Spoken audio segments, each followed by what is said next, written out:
Ganja, pot, reefer, chronic, herb, bud, weed. Marijuana has many names in today's culture and has been known as an intoxicant for over 3,000 years. 50 million Americans use it regularly, and half of Canada has at least tried it. Many people are highly misinformed about this controversial topic, and I'm here to clarify things with evidence and facts. Marijuana is legally considered to be a Schedule I controlled substance, which is a drug that is considered to be highly dangerous and has no medical value. I feel that it should be removed from this category and legalized for ages 18 plus for medical use and 21 plus for recreational use. The goal of this presentation is to present you with relevant, scientific information that opposes the popular opinion that cannabis should be illegal. Many people make the claim that marijuana is worse for you than alcohol and tobacco. Around 800,000 people die every year from the direct use of tobacco. Not the direct, but use of tobacco. Around 85,000 people die from alcohol. Even caffeine kills 10,000 people annually. There's only been one death ever recorded from marijuana, and that was due to an allergy from the plant. According to the biochemist Dr. Paul Hornby, you would need to smoke 15,000 joints in 20 minutes to get a toxic level of delta-9 tetrahydrocannabinol. I challenge anyone to accept it. That's directly quoted from him. Delta-9 tetrahydrocannabinol is also known as THC and is the chemical in cannabis that gives the euphoric high. You will find that in health class, they teach you that it causes cancer. However, there are many studies that disagree. According to the information on the National Institute of Cancer's website, cancer.gov, in a retrospective study of 65,000 people, there was not a single case of cancer in the marijuana-only smoking group, while it was reported that the risk for cancer in the tobacco-only group increased by tenfold. It has actually been suggested in animal studies that marijuana can actually prevent the formation, spreading, and growth of tumors. Also found on cancer.gov, it states that in a study where human lung cancer cells were placed in mice, those treated with THC actually saw a 60% reduction of tumor growth compared to the controls. Now, while it won't cause cancer, it can cause damage to the lungs over decades of use simply because of the properties of smoke, causing chronic bronchitis or pneumonia. However, this damage can be 100% avoided if the user always uses vaporizers or puts it in food. Health class also teaches that it is a very addictive substance.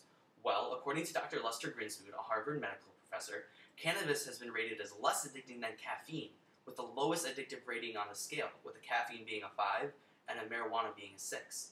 The dependency rate is only 8% of all its users, compared to 15% with alcohol and 33% with nicotine. Also, according to him, nicotine and alcohol, which are legal substances, are on the list at number 1 and 2. While it is true that there are many teenagers in treatment for marijuana addiction, according to seasoned drug lawyer Kurt Tusaw and Dr. Lester Grinspoon, only 3% in treatment for marijuana are there voluntarily. The other 97% were forced to by their guardians or by court order after a possession arrest. Another popular belief is that marijuana is a gateway drug. According to the Union, an award-winning documentary, only 1 out of every 104 pot users use cocaine, and less than 1 out of every 104 pot users use heroin. That is less than 1% of all marijuana users who move on to these harder drugs.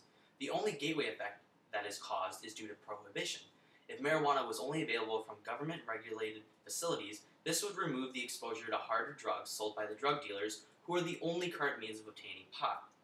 One of the most common beliefs I've heard regarding marijuana is that it kills brain cells. This is the most incorrect belief I've yet to hear. Quoted by Dr. John Morgan and Dr. Lynn Zimmer, none of the medical tests currently used to detect brain damage in humans have found harm in marijuana.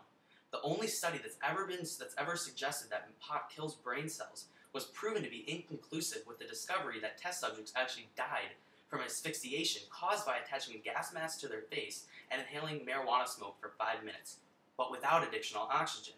Brain damage occurs after 4 minutes without oxygen, so it's obvious that the brain damage was caused by lack of oxygen and not marijuana. Let's move on to the economic aspect of it. In 2009, there were 850,000 marijuana arrests in the United States. Each arrest cost about $10,500 of taxpayers' dollars. In case you haven't already done the math, that's more than $8.5 billion that the government is spending on this. On top of that, if the government taxed marijuana by as little as 10%, according to the estimated value of the current illegal marijuana trade, it could bring the government $10.4 billion annually. Furthermore, the legalization has the potential to create tens of thousands of jobs in almost any industry. In 1938, Popular Mechanics prepared an article titled "New Billion-Dollar Crop," referring to hemp, which is derived from the cannabis plant. This includes over 5,000 textile products and products ranging from biofuel, cellophane, and even plastic. If hemp was a billion-dollar crop in the 1930s, imagine its value in today's economy. All of this would create more stimulation of the economy and bring more money to the government. Imagine a world where citizens suffering from various medical conditions can benefit from medical use of marijuana. It has been proven to treat dozens of diseases and illnesses and has been used for medical purposes for over 3,000 years. It is often recommended for patients with AIDS, cancer, multiple sclerosis, nausea, menstrual cramps, chronic and severe pain, Tourette's syndrome, Alzheimer's, bipolar disorder, anorexia, anxiety, liver fibrosis, and dozens more illnesses. It has even been proven by the National Institute of Mental Health that marijuana actually prevents ethanol or alcohol-related cell death by up to 60%. With everything you've just heard, how can you even say that marijuana is bad for your health, let alone worse for you than fully legal substances such as tobacco and alcohol? If you agree with this presentation, then you can write a letter to your senators or state representatives with your opinion and sign petitions. Many anti-drug users say above the influence. I've heard from many pot smokers above the ignorance. That is all. Thank you.